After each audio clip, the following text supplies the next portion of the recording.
দেবাশিস মাস্টারের পার্টি অফিসে মনে আছে বলেছিল যে সিপিএম থেকে তৃণমূল গেছি, তৃণমূল থেকে বিজেপিতেও যাবো বলেছিল, হ্যাঁ কিনা এটা বলো।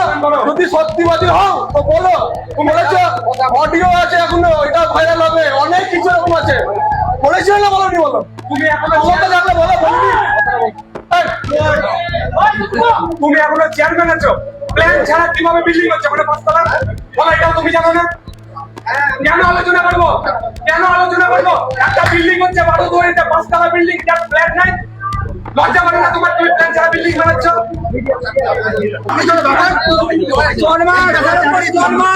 এই পয়সা চাকরি করছে কথা বলছি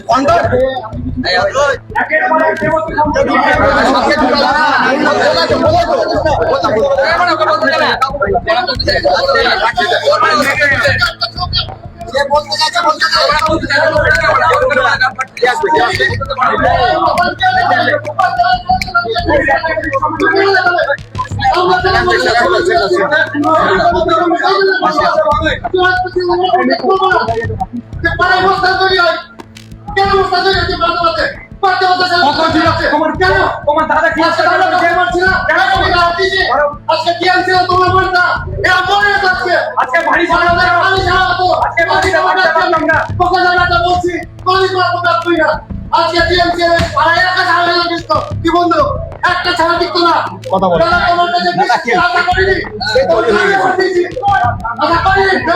আজকেও বলা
দেখছি দেখছি বাইরে মিডিয়া আছে কি দেখছি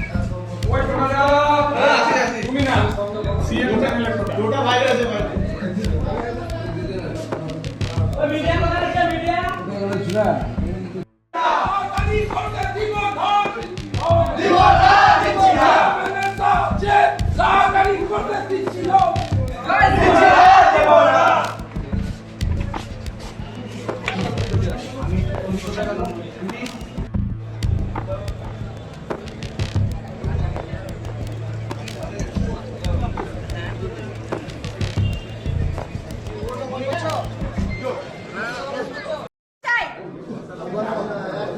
যদি কেউ না খেয়েছেন রিসেন্ট আমার বাড়ি চাই, ভোটের আগে ভোট চাইতে হাত পাততে খুব মজা লাগছিল, ভোট ঘুরে বেড়াতে।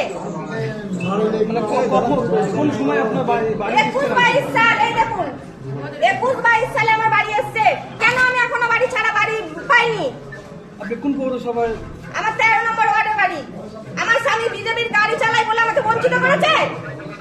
কেন বঞ্চিত করা হবে? এতদিন আমি চুপ ছিলাম, আর থাকবো না চুপ। যারা চামচাগিরি ছিল তারা করেছে। পৌরসভার পৌরপতির বউ গিয়ে আমাকে শাসিয়ে এসেছিল যে মনোজ শাহ যেন বিজেপির গাড়ি না চালায়। তো আমার গাড়ি কি এমনি এমনি খাবে? তেল দিয়ে দেয়, যে তেলের টাকা পয়সা দেয়, যে ভাড়া করে তার হয়ে যায়। কোন নেতার গাড়ি চালাতো? হ্যাঁ, লালগোলার ভাস্করের গাড়ি চালাতো, বিজেপি কমরেডের। তো কেন আমাকে এরকম ভাবে করা হবে? আবাস যোজনা থেকে বঞ্চিত কেন করা হবে? আপনার নাম কি? আমার নাম স্নিগ্ধা সাহা ঘোষ। 13 নম্বরে ওঠে বাড়ি। হ্যাঁ 13 নম্বর ওয়ার্ডে বাড়ি।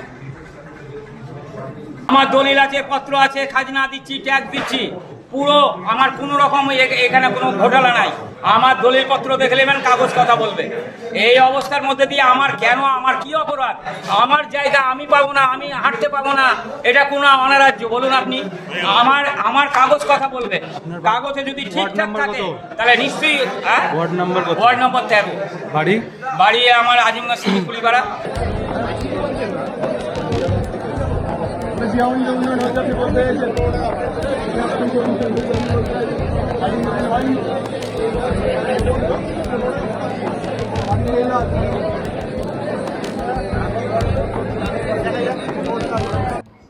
দেখুন, জিয়াগঞ্জ আজিমগঞ্জ পৌরসভাতে প্রচুর দুর্নীতি হয়েছে।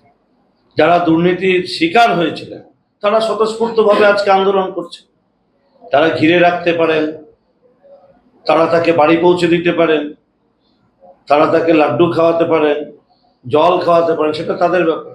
যারা ঠকেছে, যারা দুর্নীতির শিকার হয়েছে, এতদিন তৃণমূল কংগ্রেস ক্ষমতায় ছিল, তারা মানুষকে ধমকিয়েছে, চমকিয়েছে, মিথ্যা মামলায় ফাঁসিয়েছে, মারধর করেছে, মানুষ মুখ খুলতে পারে। আজকে মানুষ স্বাধীনতা পেয়েছে, মানুষ দুর্নীতির বিরুদ্ধে রুখে দাঁড়ানোর সাহস পেয়েছে। সে কারণে সাধারণ মানুষ আজকে রাস্তায় নেমেছে।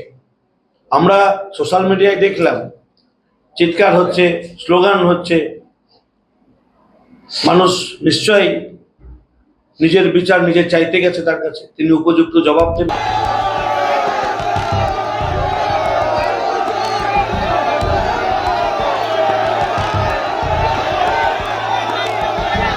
দেবাশিস মাস্টারের পার্টি অফিসে মনে আছে বলেছিল যে সিপিএম দের তৃণমূলে গেছি, তৃণমূল থেকে বিজেপিতেও যাবো বলেছিল। হ্যাঁ কিনা এটা বলো, যদি সত্যিবাদী হও তো বলো। তুমি বলেছো, অডিও আছে এখনো, এটা ভাইরাল হবে, অনেক কিছু এরকম আছে। বলেছিল না, বলো নি? বলো তুমি এখনো থাকলে বলো, বলবি? তুমি এখনো চেয়ারম্যান আছো, প্ল্যান ছাড়া কিভাবে বিল্ডিং হচ্ছে মানে পাঁচতলা? বলো, এটাও তুমি জানো না? কেন আলোচনা করবো? কেন আলোচনা করবো? একটা বিল্ডিং হচ্ছে 12 দুয়ারিতে, 5 তলা বিল্ডিং, যার প্ল্যান নাই। লজ্জা করে না তোমার? তুমি প্ল্যান ছাড়া বিল্ডিং বানাচ্ছ।